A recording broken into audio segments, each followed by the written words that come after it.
cute nitong ano namin, little machine.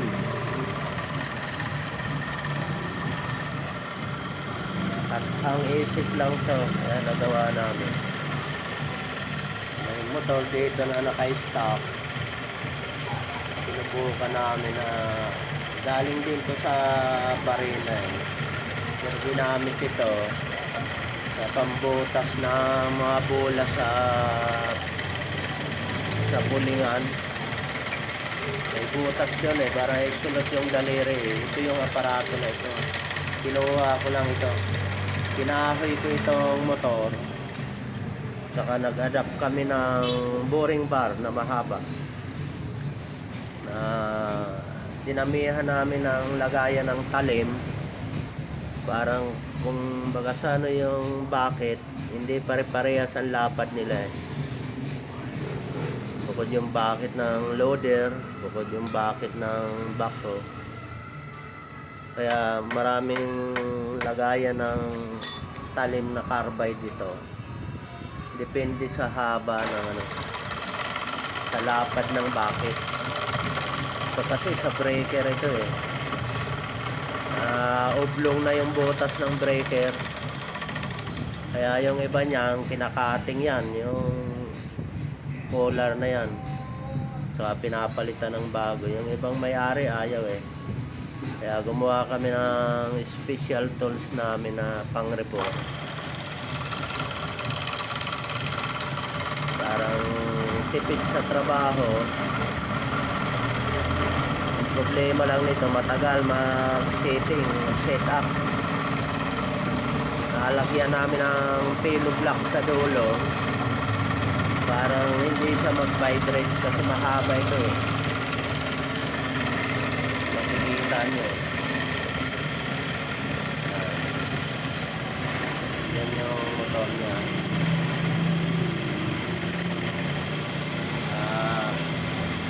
Ano ito delta,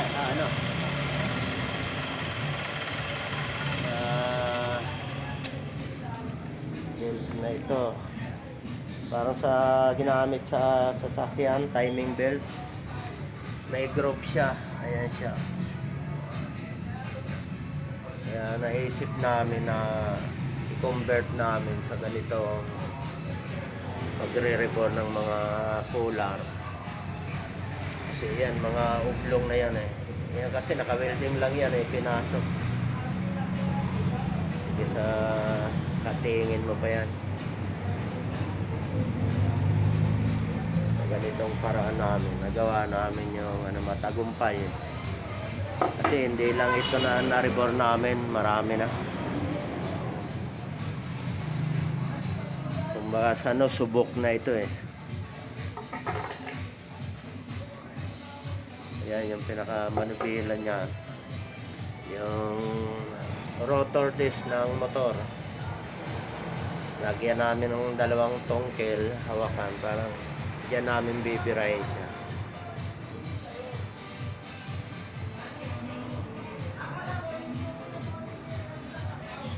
Ayan pangit tingnan kasi depende sa i-reborn namin na collar. Kailangan namin ipatibayin itong mounting ng sa motor mismo. Marami siyang braces.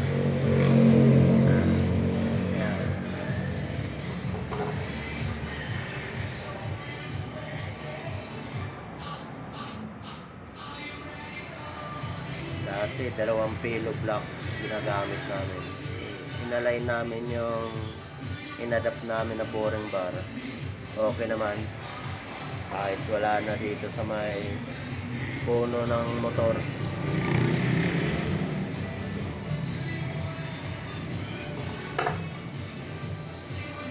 Kahit sa nakakabit doon sa servicean namin, walang problema Dala namin yung little machine namin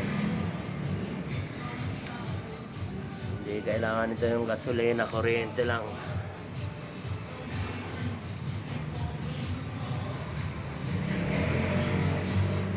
Galing niya may group yung belt niya. pati yung pulley niya, ganun din.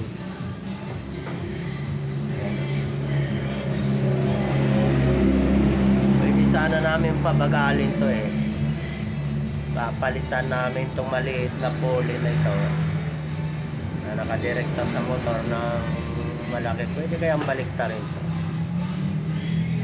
Parang mag low speed siya. Magbabago lang ng butas ng pinaka-pulley niya na groove tie.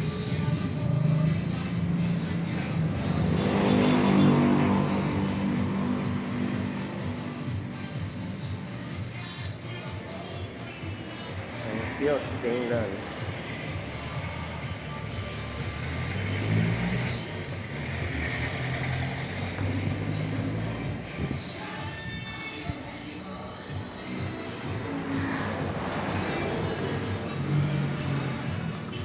Ito na kaya tuos? Kaya kung maganda ng pulso ko eh.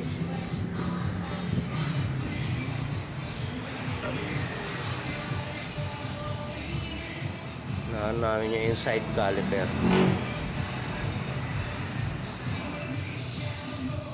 Oo, okay na ito. Kasi kailangan nito, pag pinasok natin yung slip nya, yung papaluin natin talaga.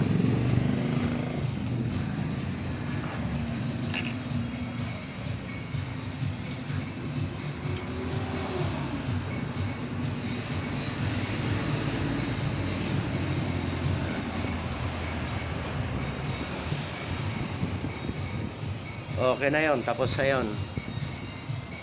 Itong kabila, tapos na rin to. Hindi, titirahin pa pala namin to.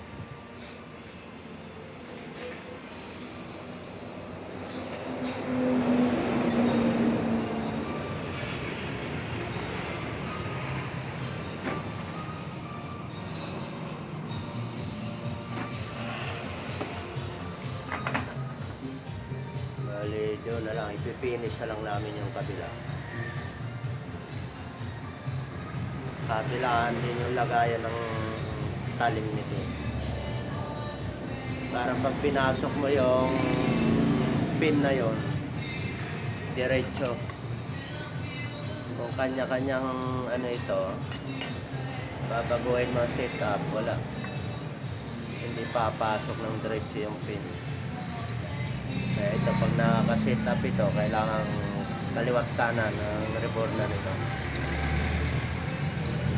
Kaya gumawa kami ng ganitong boring bar na mahaba. Parang maraming purpose siya. Depende sa lapad ng reborn. Kaya hinabaan na namin ito. Haba pa nun yung nakalawit.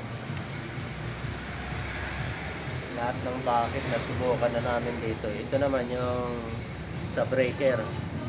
Dito ina-adapt yung talim ng sa jackhammer. Kaso lang, ito nga, oblong na. Kaya binalik namin sa standard yung mga butas. Para hindi maingay pag ginamit na mga butas ng kalsada.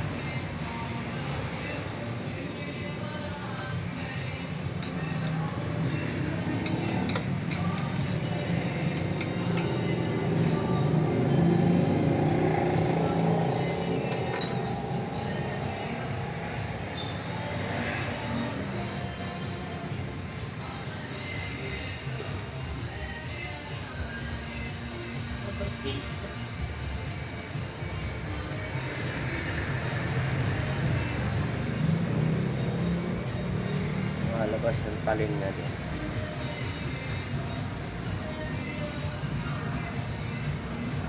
Ayan yung talim.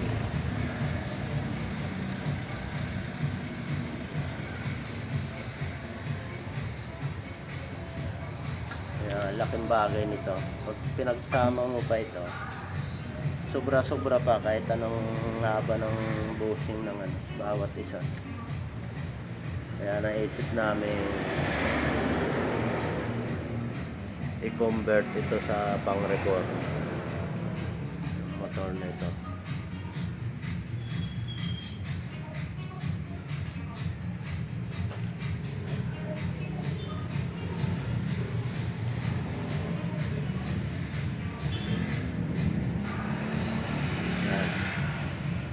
Original pa yan, made in USA.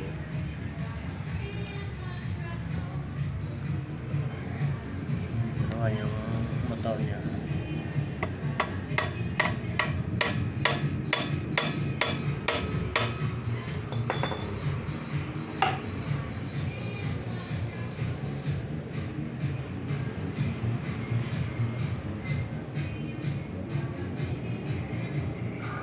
USD niyan.